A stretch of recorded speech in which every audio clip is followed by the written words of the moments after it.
नमस्कार, मी शुभम ॲग्रो एजन्सीचा संचालक स्वप्नील फुके. तर आपण इथं अद्रकीची लागवड झालेली आहे. ही पूर्ण लागवड आहे 6 एकराची आणि शेतकरी करण रघुवीर मेहर यांच्या प्लॉटवर आलेलो आहे आपण राजवाडी येथील.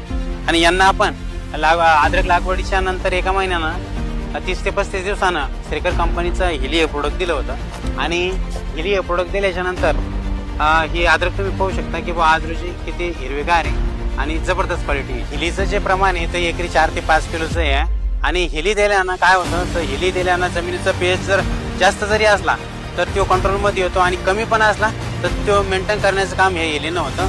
आणि हे जेमतेम पूर्ण पिकासाठी चालतं. तर शेतकरी मित्रांनो, तुमच्या समोरच आपण आता इथे एक कांदा उपटणार आहे आणि आपण पाहणार आहे की बा त्याला नेमकं किती माल आहे आणि मुळ्या कशा आहे पहा तुम्ही. आणि मुळे पण पहा किती पांढऱ्या शुभ्र मुळे आहे याला. आणि फुटवे पण पाहू शकता तुम्ही किती सुंदर अशा पद्धतीने याला फुटवे आलेले आणि हिरवागार आणि टवटवी मध्ये पाहू शकता तुम्ही किती. तर शेतकरी मित्रांनो, मी तुम्हाला सांगू इच्छितो की बा हे हिलीचे प्रोडक्ट आहे तर हे तुम्ही नक्कीच वापरू शकता. आणि अद्रकीलाच नाही तर तुम्ही टोमॅटो, मिरची, कोणतेही फळं पिके किंवा भाजीपाला करत असाल तुम्ही तर तुम्ही नक्कीच एकरी 5 किलो हे वापरू शकता. धन्यवाद.